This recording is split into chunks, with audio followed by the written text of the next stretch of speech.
from West Virginia Public Broadcasting.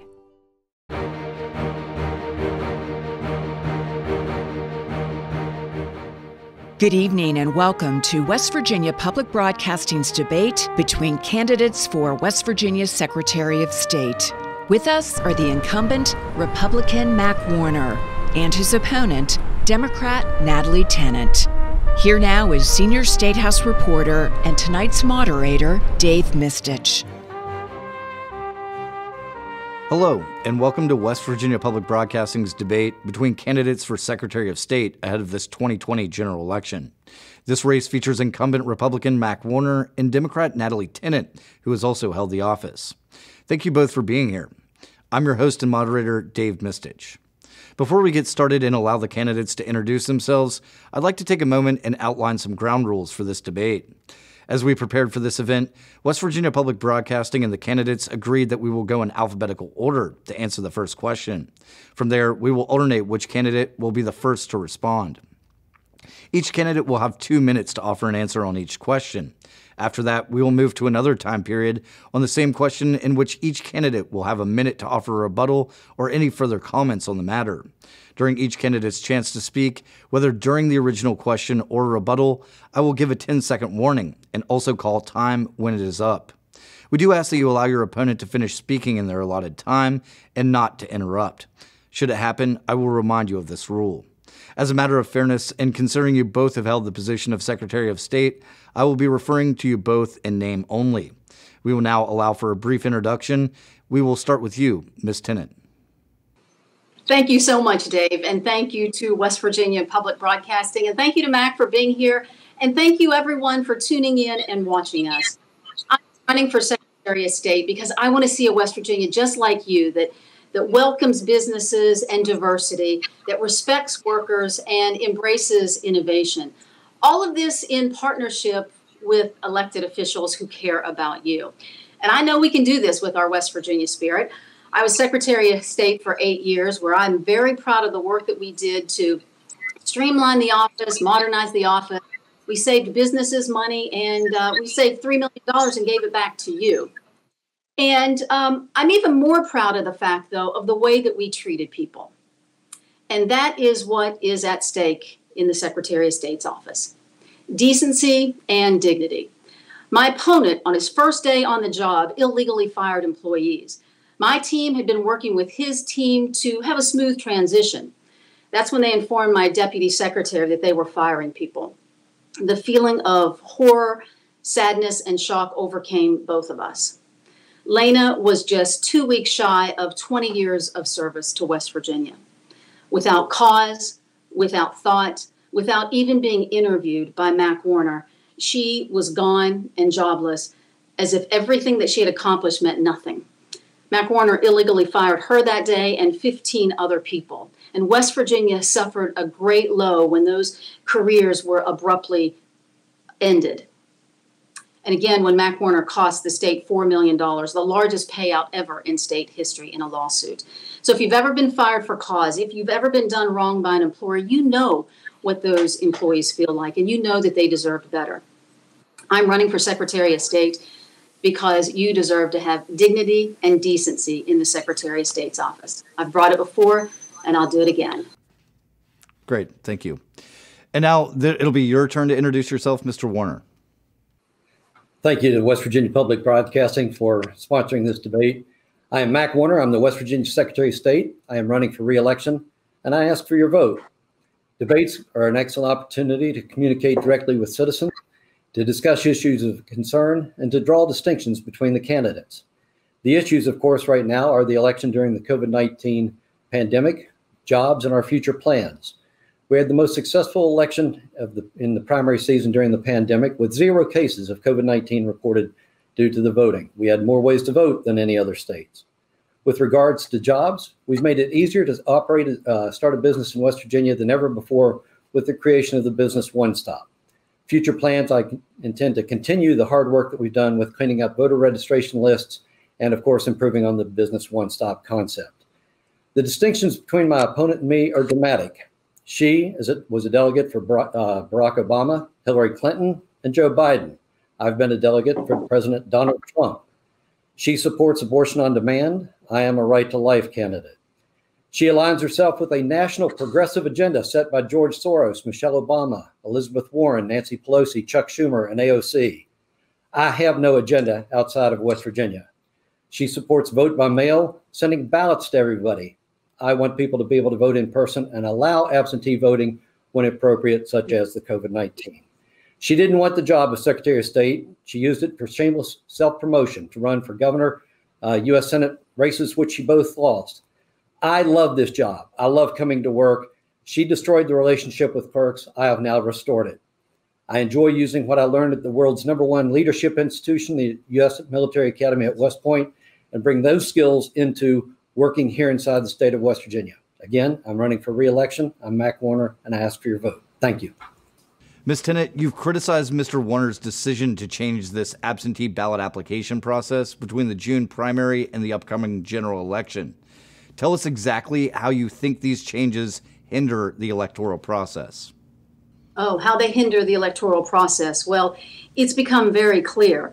I mean, Matt can't say on one hand we had a successful primary election. We know, we were all in agreement that folks used the absentee application when we had 250,000 West Virginians use it. But then what he did was pull the rug out from underneath them.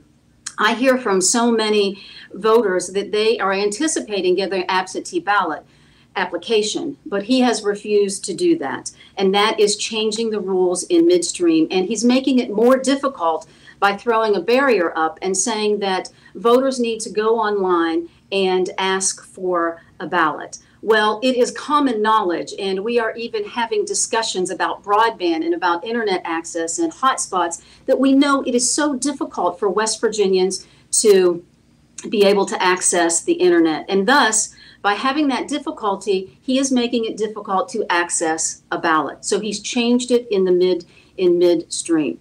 In addition to that, he is using, I guess he's like taking his ball and running. When clerks themselves have gone against him and challenged and said that their own voters want to be able to have the application sent to them, and the counties have sent them to the voters, Mac Warner is refusing to reimburse them. He has CARES Act money, that is federal money, that is earmarked for the counties to pay for this election. And because they are challenging him, because they are challenging his judgment, and they know that it's wrong, not just me, the county clerks, they know that it's wrong, he is refusing to reimburse them. That's another way that is causing a barrier and a disenfranchisement to the people of West Virginia. So they can't get on the website very well and use the portal very well. When they call the county clerks, he's told the county clerks to tell them, as he did in Monongalia County through a report from the Dominion Post, that they should go through the Secretary of State's office. And we know that that is a flawed portal, because we know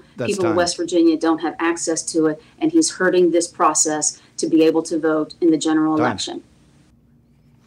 Mr. Warner, could you please walk us through the thought process of changing the protocol for absentee ballots from the primary to the general election? Why change that up when the system seemed to function so well and the use of absentee ballots was so significant? Because of listening to the clerks.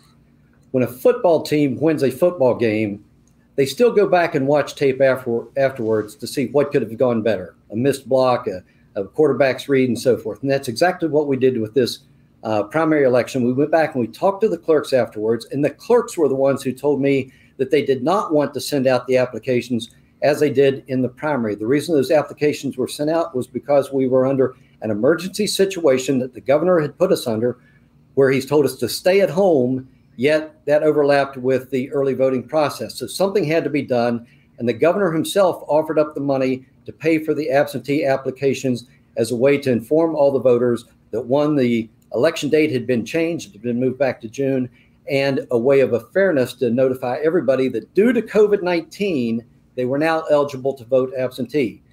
So when the clerks got together afterwards, they told me that there were problems with omissions on those paper applications, that there were illegible writing on those applications. But the main thing was that data entry of that paper application into the voter registration process.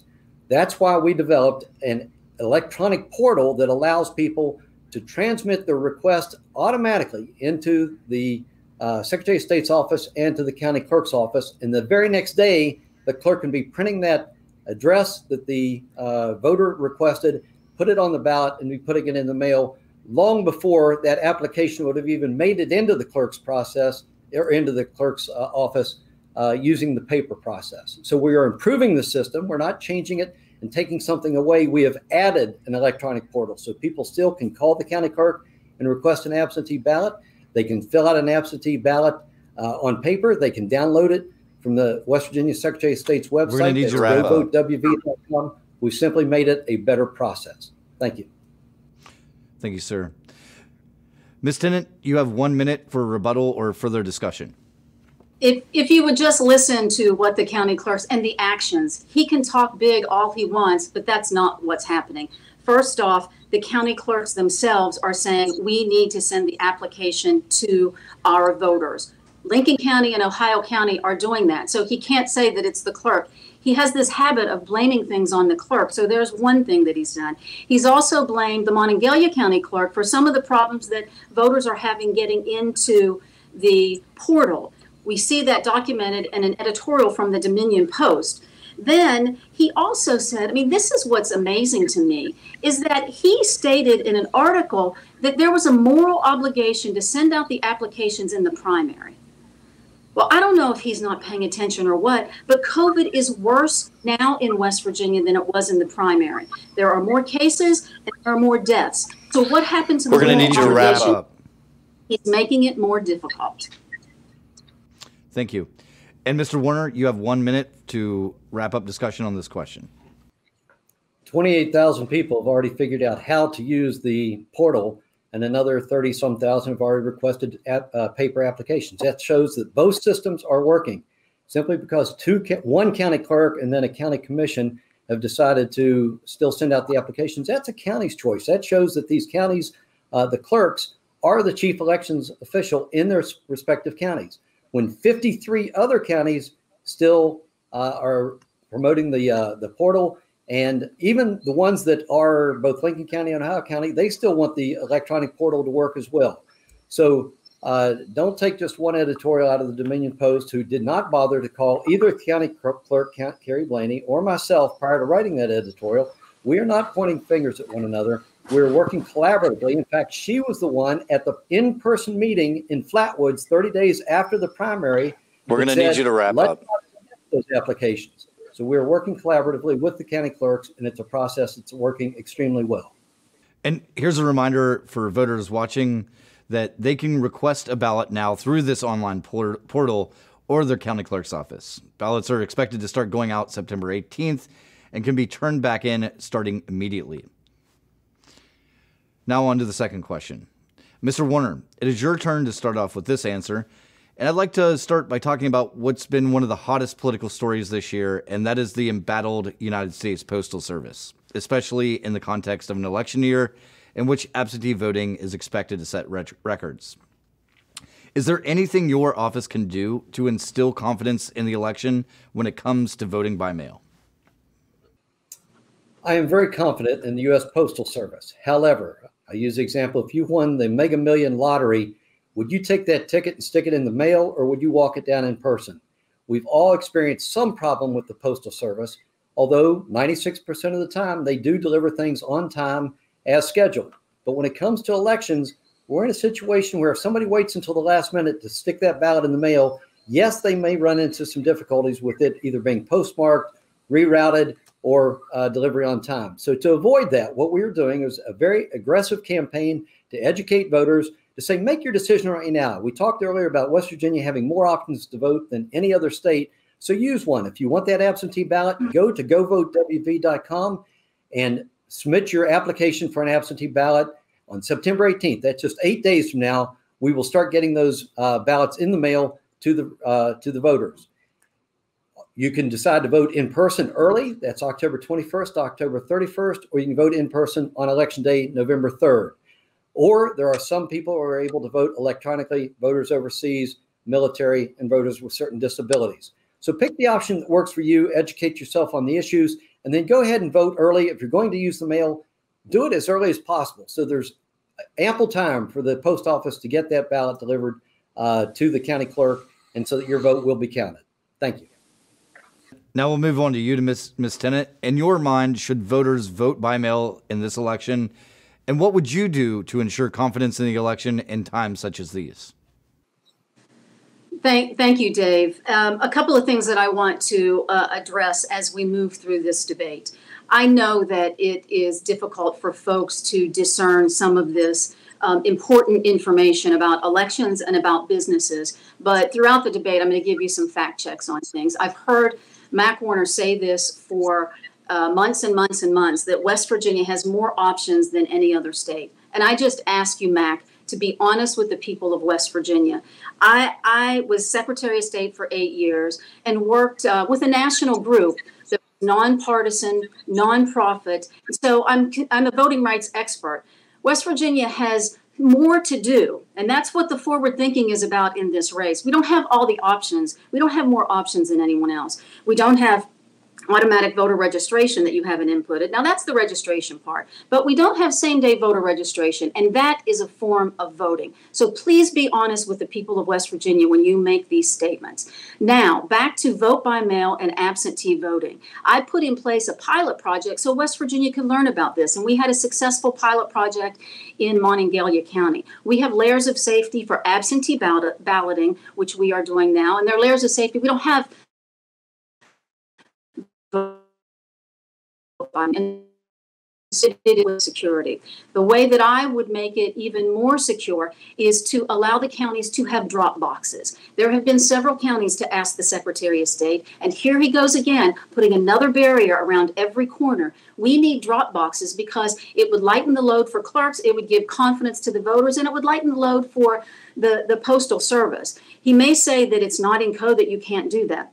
Well, he's changed a whole lot of other election rules to be able to have an electronic portal that he could accommodate the counties and the voters to have drop boxes and make it easier to deliver these ballots back to the clerks. Mr. Warner, you have 1 minute for rebuttal or follow-up discussion. Listen to the clerks. The clerks do not want same-day registration. They want opportunities to have the registration complete. And by the way, the last day to register for this primary is October 13th. And that gives the clerks 2 weeks to make sure that all the information is correctly entered into poll books so that it's ready for the voters on election day. We also have to maintain our election process within current state law. Just because it sounds good to do vote by mail and send ballots out to everybody or to set up drop boxes, that's against state code. So the proper time to take that is to the legislature during the next legislative session and convince enough legislators to pass that into law so that we're not doing things by executive fiat by the governor or emergency powers as the Secretary of State, because those offices change. Let's get it into state code if it's a great idea. And then it's the Secretary of State's job as the chief election. We're going to need you to wrap up. The election within state law. Thank you. Ms. Tennant, you have 1 minute for rebuttal or further discussion. Thank you, Dave. I guess it's both. But listen to the clerks. Yes, listen to the clerks, Mac. They want drop boxes. I noticed that you didn't address that at all. And they also want to have the applications paid for. You are withholding federal money from the clerks who is earmarked toward them from the CARES Act.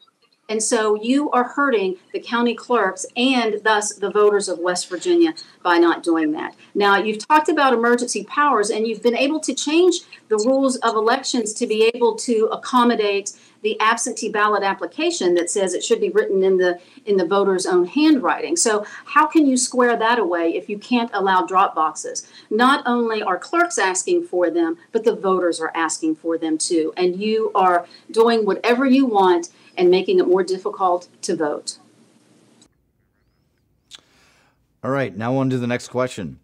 I want to drill down on the absentee voting process, but pivot slightly to voters in the military.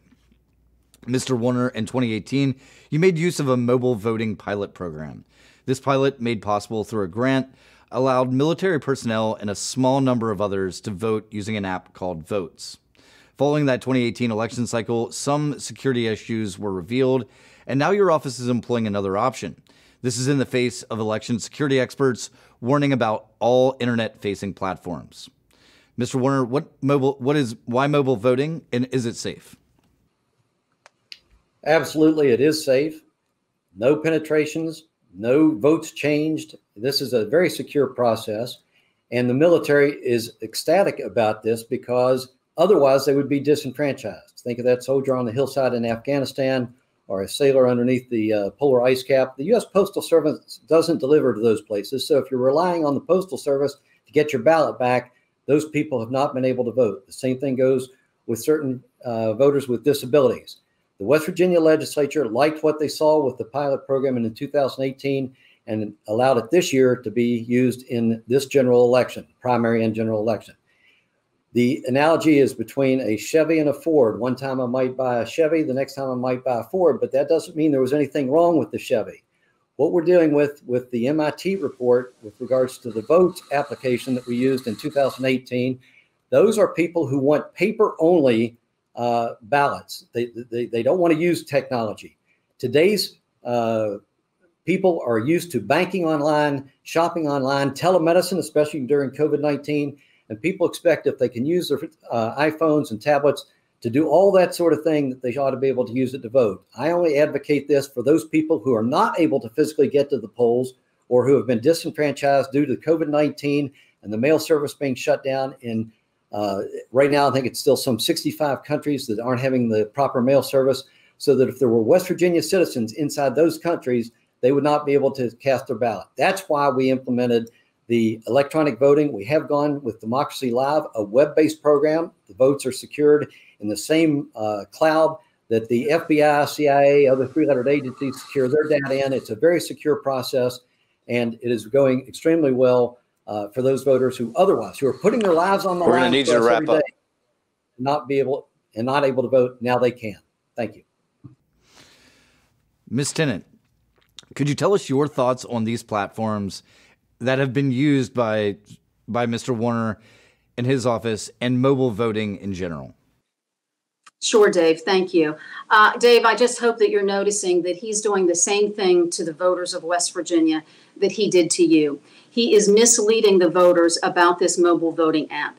And you and I both know, because you posted it on Twitter and I can post it on the website, that after the mobile voting app of 2018 was put out and the Massachusetts Institute of Technology, MIT, researched it, and they're one of the best known researchers in the world, and said, this is hackable and this is vulnerable. He sent to you and to other media outlets a false and misleading press release about it. Notice he's never said anything about this mobile voting act of 2018.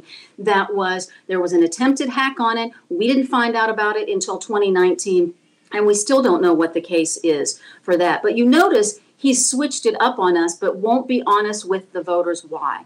I've asked questions about the security because there are national security election experts who asked the same thing of Mac Warner and of the vendor who developed it, yet he refuses to be honest with the people of West Virginia. And so, I'm about technology. I'm an innovator, and I actually had an online voting system for our military. I've been recognized for the election opportunities that I've given to our military members, so I understand that. At the same time, you have to work with your legislature, which I did, and I released reports on how it went. You notice Mac Warner has not released any reports on the mobile voting app. And this is something that really needs to be investigated and looked into, not just by you, Dave, but other media outlets throughout West Virginia, because it is a dangerous approach that Mac Warner has said.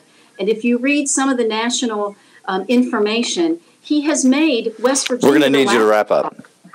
Look there. They're saying, look, don't do what West Virginia did. And so that is my concern. There's nobody more about innovation than I am, but you have to be open and honest about it. Mr. Warner, you'll have 1 minute for rebuttal and or additional discussion.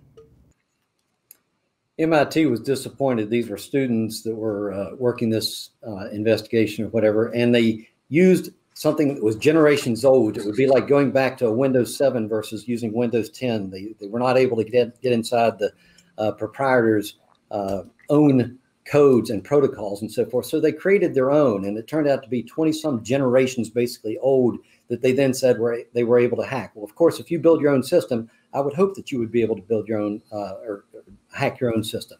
They were not able to hack the actual. In fact, the fact that somebody did try to hack it and it was turned over to the FBI and investigated.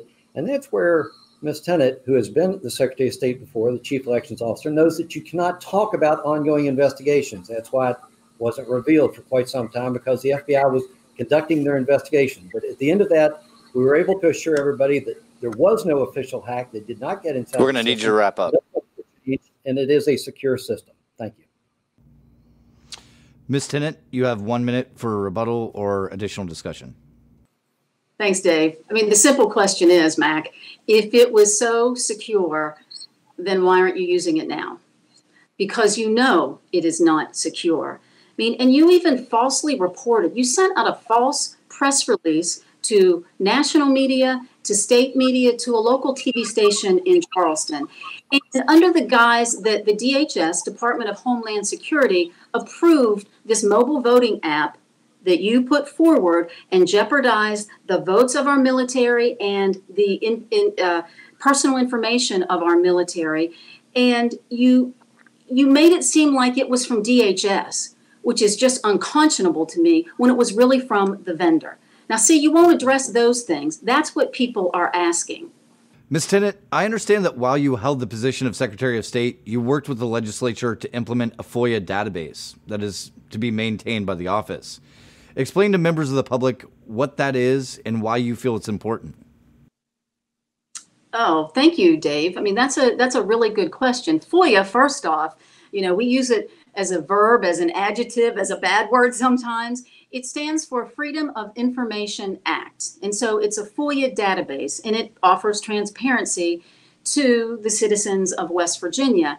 And like many of the accomplishments and initiatives that I pushed forward, I worked with Republicans and Democrats to make sure that we got it passed. I mean, we worked together like that. And what it allows is that a citizen can go, well, a citizen in West Virginia or across the country, World Wide Web, can go on and look and see who has asked questions, who has FOIA'd an agency. And it gives also information, slight information about what it does. And then what it requires too is for the agency to answer in a proper manner and to also put it live on a database. And so it just is more transparent all the way around for the citizens, for agencies, for the media also. And I just felt that I'm known as an innovator. I modernized, that's one way of modernizing the office, streamlined, made it easier for businesses and charities. And, when you can use technology, you should use it to make it easier. And that is what has me upset about what Mac Warner calls his crowning achievement, the one-stop business shop. I know we'll probably get into that a little bit, but he has refused to institute a House bill that would make it easier for businesses to get started. He does not have the agencies on board on an electronic portal as is required by state law. Thank you. We're going to return to, the subject of this FOIA database, and I'm going to pivot and ask the question this way for Mr. Warner. That database has been essentially halted as per an emergency rule your office issued as part of the governor's state of emergency in the midst of the pandemic. Explain that decision. Did you feel as though maintaining this would have put a strain on your office's resources? Simply, COVID-19 has caused an awful lot of redoing things from home with a limited number of personnel in the office and so on. So this was simply a realization, the reality that you can only get so many things done with a limited number of people inside the office. That will be picked back up just as soon as possible. But yes, it was just the reality of a COVID-19 situation that we are all adapting to as this pandemic lingers on. Ms. Tennant, you have a minute, and we'd like to keep it focused on this FOIA database, please. Sure, I will keep it focused on are people listening to what you're saying here? I just talked about the FOIA is open for transparency. And he decides in a very convenient time before an election, now more than ever, online services, technology is needed, and he puts a halt to it. I've FOIA'd him, or I've had some of my volunteers FOIA him. And guess what? He's refused to answer those FOIAs. What is Mac Warner hiding? And then to have the audacity to hijack a very important service. You know, he is taking us backwards. Folks will say, Natalie, you're going to get the job back. No, he's already taken us backward to the 1950s and 60s. I'm taking it forward so we can have a FOIA database that 2 months before an election is opened up. And during a COVID crisis, We're going to we need you to wrap more up. for an openness and transparency. Mr. Warner, you have 1 minute. I would think that after holding the job for 8 years, that the former secretary would understand the role of the secretary versus the role of the governor. And this was a governor's decision. We simply administer the rules once the governor has made these decisions. So no one's against transparency. Everybody's working to do the best we can during the current COVID-19 situation. And we're doing just that. No one's against transparency. In fact, we're all in favor of transparency. And that's why we're putting as many things as we can online. I salute the former secretary for starting things such as online voter registration and annual reports online, but we've carried that much further. She talks about technology. We've extended this to notaries, charities, sports agents, UCC, marriages, scrap metal dealers, and so on. So we are using technology to make the Office of Secretary of State as open and transparent, and it's easy, customer-friendly, user-friendly for the citizens. We're going to need you to wrap up. This next question is for you, Mr. Warner. During your time as Secretary of State, you have focused on maintaining voter rolls and have touted clearing off 190,000 outdated or improper registrations. On the same hand, you have registered 140,000 voters since taking office. Still yet, you've yet to implement automatic voter registration. Could you tell us just a bit about all of these efforts? Sure. Everybody understands the necessity of cleaning up voter registration rolls, everybody except perhaps my predecessor. And that's why we've been able to take off so many. And it's because of the cooperation with the county clerks. The county clerks, I get back to this repeatedly, listening to the county clerks, they told me before I was elected and after being elected, they wanted to do the job. There simply wasn't the cooperation with the previous administration.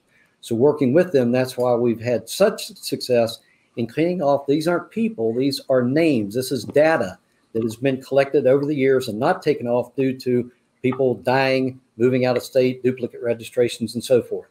So we've taken that many off. It's been a wonderful job to clean up and reduce opportunities for fraud and irregularities to occur. Just think about if some ballots were being sent out, as my opponent has suggested. It simply provides integrity to the overall process. With regards to AVR, ready, fire, aim. That was the approach she was taking to wanting to simply flip a switch and turn this process on.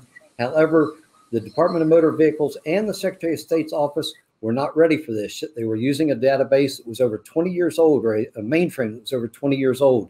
The Department of Motor Vehicles is still in the process of getting that transformation done. We are doing the same in the Secretary of State's office. We are in a ready, aim, fire. When these updates are made and the two systems are able to be tested, we will get that turned on. It'll be the beginning of next year. The legislature has given us until June of 2021. We will beat that timeline and get it turned on at the appropriate time when it is ready. And so we won't face the problems that California, Illinois, and other states did, where illegal aliens were being registered because they could go into the DMV and then that data was transferred to the Secretary of State's office. We had a problem with that in Harpers Ferry, where people we're going to need you to wrap up. Williamsburg were registered to vote that shouldn't be. And so let's get it cleaned up and do it right when we do it the first time. Thank you. Ms. Tennant, could you speak to the maintenance of voter rolls and also talk about your own efforts to register voters? Sure. Thank you, Dave. And I would just like, Mac Warner gave me credit for online voter registration. How about giving me credit for implementing the system that makes it easier for county clerks to be able to maintain and clean the voter rolls? It's called the Electronic Registration Information Center, known as ERIC. And back in 2016, he criticized it when he was running for office, and now he takes credit for it. So watch out there, folks. But what that does is I knew that was important, and we were doing this and we were maintaining the voter rolls. And so I did listen to the county clerks, and we can see that he can make this narrative it isn't necessarily right because we see it's coming to fruition now. County clerks are challenging his judgment and they don't trust it and they're doing things their own way and they anticipate that they will get the blame for everything that he says. And so I know about keeping voter rolls clean, and that's why I worked so hard to make West Virginia part of this ERIC system. So that's in maintaining the rolls. And what I think is interesting too is part of his reason that he didn't want to send out applications is like counties like Kanawha County got 14,000 returned. Well, Mac, you can't have both sides of the argument. You can't say you cleaned them up and then say, oh, well, we got all of these back because they're not clean. So that's a null and void point. Now, to automatic voter registration, it is so unfair to the people of West Virginia that he has had 4 years to implement it. We were third in the country when Republicans and Democrats in West Virginia voted to have it. He's taken 4 years and he's asked the legislature for delays. Now, he gave me credit for starting online voter registration. And you know what that does? Online voter registration, thank goodness we have it because that's how people are getting registered now because they're using more things online. The same process is in place online registration uses for automatic, and that is the electronic transfer. And Mac Warner is just putting another barrier in front of voters again. The Secretary of State's office also maintains business records, including registrations. Mr. Warner, what is your biggest accomplishment in terms of this aspect of the office? Well, to begin with, again, back to the business one-stop, where we made it as easy as possible for anybody to start a new business, first in the nation. West Virginia is often associated with being last in the nation on various things. We put 4 state agencies in one location and provided expedited service fees. So within 1 hour, somebody can go in and actually go around between tax, workforce, labor, and the Secretary of State's office. And now we've actually added a 5th, the SBDC, with a kiosk inside that same physical location to make it easy for people not only to start a business, but to maintain that business. With the business registrations, we continue to improve the online system so that 24/7, 365 people can update their business registrations.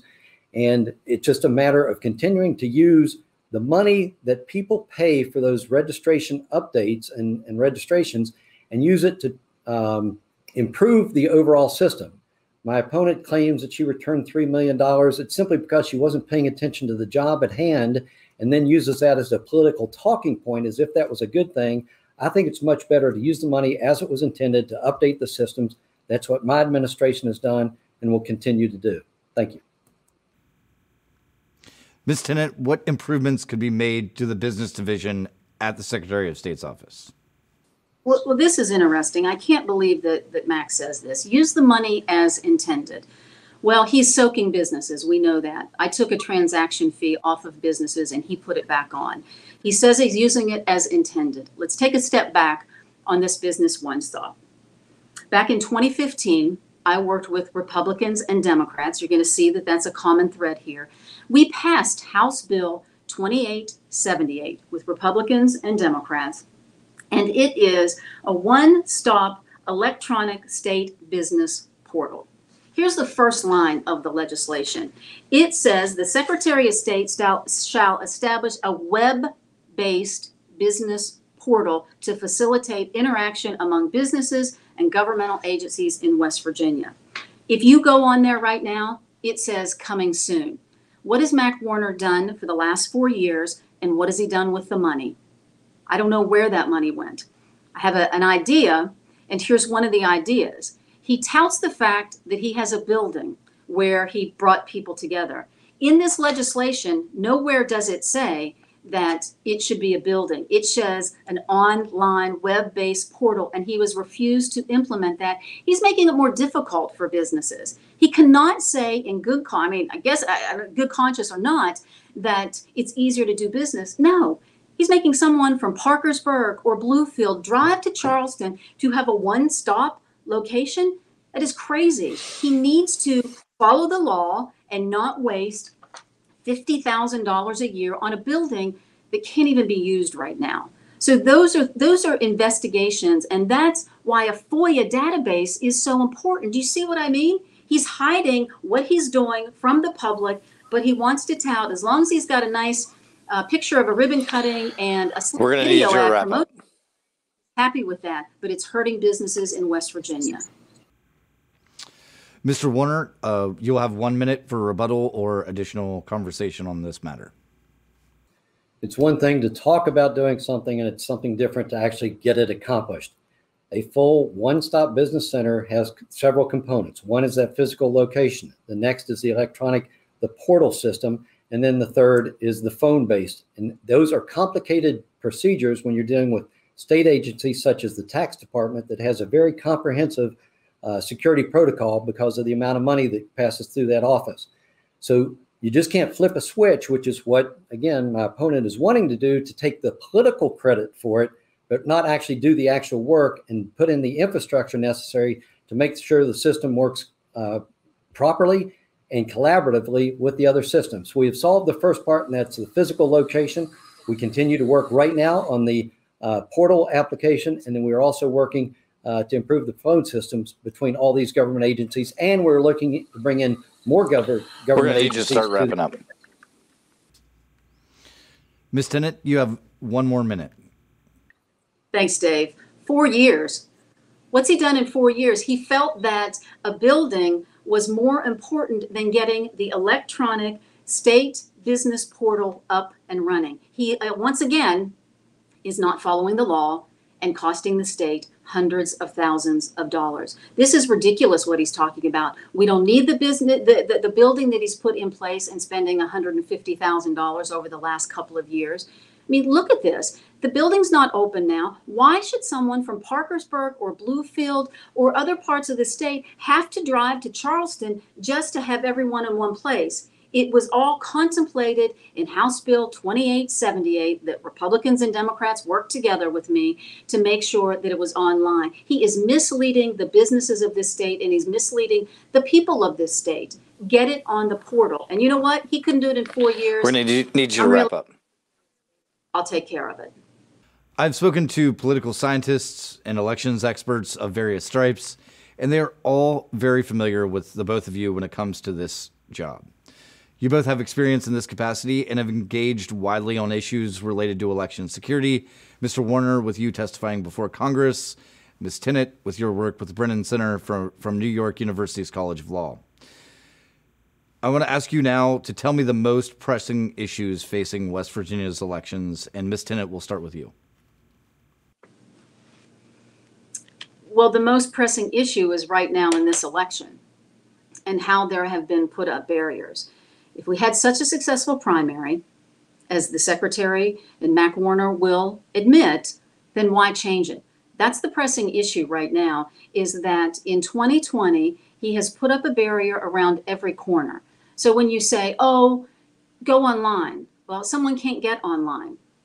Perfect example is my husband. Can folks out there please help my husband, Eric Wells, be able to apply online through the online portal to be able to use it? His birthday is 2/5/1967. Every time that he goes on there to do it, it says, we need more information, contact your county clerk. So to me, that tells me that that's our most pressing issue right now. Mac Warner is trying to lead voters down this hole that is not working. So help us out, find out information. By the way, Eric's name is spelled E-R-I-K. So go online and help him be able to get a ballot sent to him. Remember, he did just vote in the primary election, so they should have all of his information. So right now I look at that. I mean, there are things that need to be looked at down the road. And, you have to explore these things. You have to look at pilot projects like ranked choice voting, risk limiting audits that help our elections be even more secure. And that's the key. It's like if Mac would have implemented AVR, automatic voter registration, 4 years ago, we would be able to focus on the next things. But no, he's delayed and delayed and delayed and hurt people, and now saying he's going to have it by next spring. Well, guess what? You could do it right now. Everything is in place and the technology is in place. So right now, we really need to focus on the 2020 election in about 2 months to make sure that it is secure and that people who want to vote have the opportunity, and he has made that more difficult. Thank you. Mr. Warner, would you mind to tell us the most pressing issue facing the election this year? Well, does anyone notice the irony in my opponent claiming to be for technology and taking credit for the online registration system, but can't figure out how to do the online portal registration for an application for a ballot? No one has said that you have to use the online portal. You can still pick up a phone and call your county clerk to get an application for an absentee ballot. You can download, using that govotewv.com website, an application and send it in with a 55-cent stamp. You can go by and pick one up in person.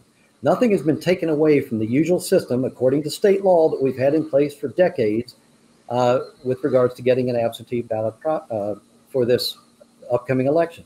The portal is simply one additional option that people have that they can use if they so choose to do so. When you talk about problems, I don't see problems with regards to this election. We had a very successful election, but that doesn't mean you don't look for ways to improve it. Otherwise, we'd still all be riding around in horseless carriages. We can continue to use technology, leverage it to make our lives better, and that's what this portal is, simply adding another option for people to do. So people should make their decision now, whether they want to vote absentee, use any of those options that they want to get the absentee ballot, send it in by mail if you so choose. You can take two ballots in. Other than that, it's ballot harvesting. That's why we don't do the Dropbox option. That's against state law. It says it will be handed to the clerk of the county or the clerk's designee. It's a person, not a Dropbox. So the drop boxes we have are those blue boxes on every street corner that say U.S. mail on it. The mail system does work. Use it, especially if you get your ballot next week. Put it in the mail. We're not going to have any problems whatsoever with the people that choose to vote absentee. We're going to need you to wrap up. Thank you. Ms. Tennant, you have 1 minute to talk about election security issues. Wow, this is why I'm running for Secretary of State again, because West Virginians deserve to have a visionary and someone who can look forward and say this is what we need to help with voters and county clerks now. I mean, to say that someone doesn't need a Dropbox, I mean, just listen to just what he said right there. Folks are asking for it, and they know that it's an important part of returning the ballot. And then to make a joke about, using the online system, a joke about my husband using the online system. I mean, it is so important that, while there are folks who can go on, there are many more who can't. And it's being proved by our students when they have to go sit in parking lots and try to get on a hotspot. I mean, that doesn't jive. When a student can't get on, you think a voter... We're going to need you to wrap up. We have to take care of our most vulnerable voter, and that's as strong as our democracy is. And so that's why we focus on making sure everyone has the opportunity. Mr. Warner, 1 minute. No one is requiring people to use that portal. Let's get back to the basics. You can still pick up the phone and call the county clerk, and they will send you an application. All right? You can download it online. The problems, if there are any in this election, are things that were outside of our control, such as Russian meddling, China, Iran, other foreign meddling. But West Virginia got out in front of that 3 years ago after the 2016 election. In fact, we took the lead with regards to getting a National Guard asset with a top secret security clearance to do nothing but watch our election process, our statewide voter registration system, and so on. We were part of the Belfer Center, which is Harvard University, to prepare our clerks. We were the first in the nation to get all the clerks together to train them on these contingencies that may happen with regard to misinformation and disinformation. So right now they are ready, prepared for that, expecting it to happen. Got the We're going to need you to start wrapping up. All in place. West Virginia is in great position for the security of this upcoming election. All right. Thank you both for the answers and the conversation around each one of the questions and the related issues. We will now move on to closing statements, in which you will both have a final 2 minutes to make your cases to the state's voters. Ms. Tennant, we'll start with you. Well, thank you very much, Dave, for having me on and having us on to have these discussions. And you can see that more discussions need to be met. And you can see why there is a need to get West Virginia back on track, and to especially get West Virginia back on track in the Secretary of State's office. Because a lot of the focus that folks say to me is like, I want to talk policy and I want to talk about how I'm going to improve the state. And they just want to talk about, man, is this the guy who fired people and cost the state millions of dollars? Yes, I'm disappointed that Mac didn't mention anything about that, and the questions weren't really a discussion around that, because it goes back to how you treat people. He doesn't think very much of those workers, and that means he doesn't think very much of the people of West Virginia, because when he illegally fired them, he didn't even interview them himself. He had a lobbyist do it. He had one of his cronies do it, and that cost the state $4 million. And that talks a lot about someone's management style. And so it's important to think about that. And it's important to think about some of the things that haven't been accomplished. Like, can you believe that he is blocking the FOIA database and he's blaming it on the governor? There are some times when you have to stand up against the governor, the legislature, for the people of West Virginia, and he is refusing to do that. Can you believe that he is wasting money by not following the law of House Bill 2878 and spending and wasting $150,000 when we should be having an online portal? I'll get it done, folks, and we can do it. We can do this together with vision, cooperation, and forward thinking, and I'm ready to do that. I will be bold once again, so West Virginia can be bold. I'll be brave so West Virginia can be bold, and I appreciate your vote. Thank you. Mr. Warner, you have 2 minutes for a final statement. All right, so let's talk about cleaning house when I took office. When a military aircraft leaves the ground heading to a hot spot, the people that are on that airplane, there are a certain number of seats, and you want the trigger pullers, you want the intelligence, you want the operations people on that plane, so when it touches down, you have the right people in place to get the job done. If people that are getting on that plane are purported drug users or barracks thieves, that sort of thing, the commander is going to be dealing with those problems on the ground when he really has bigger issues at play. That is what I was facing when I came into this office. And those employees were at-will employees. That means that they work at the will and pleasure of the secretary. I did not want people on the landing strip on January 16th, 2017, who were bogging down the operations. So there was nothing, absolutely nothing illegal about that whatsoever. And in fact, I gave them 2 weeks notice so that they could find other employment if they so chose. So let's be straight about this. That was a house cleaning project that needed to be done. Any money that was paid by the state was the result in the failures of my predecessor, not me. The commander is responsible for everything his unit does and fails to do. She had obviously failed to do the job properly. The people of West Virginia know that, and that's why they voted her out of office. At the outset, I ask for your vote and your support, and soon it will be time for you to choose the way that you decide to vote. Choose from the many options West Virginia has, and then go ahead and properly apply for your absentee ballot or decide to vote in person. Remember that we are leading the nation. This is West Virginia leading the nation with regards to cybersecurity, election security, National Guard assets watching the process, more ways to vote, 0 cases of COVID-19 during the primary. We keep those in mind when you go to vote. We're going to need you to wrap up. Mac Warner for Secretary of State. Thank you. Thank you both for your time and for participating in today's debate. Thank you for having us, and find out more information on my website at natalietennant.com. Thank you to Dave Mistich for hosting this event, and to West Virginia Public Broadcasting.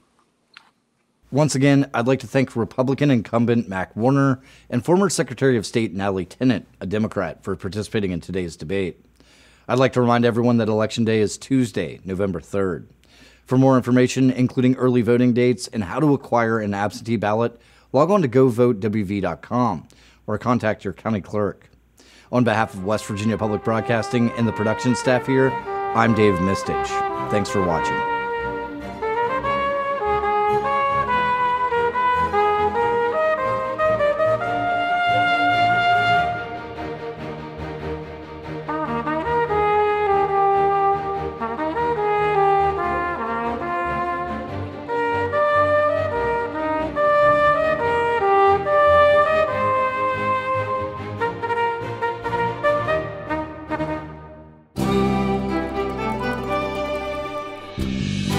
From West Virginia Public Broadcasting.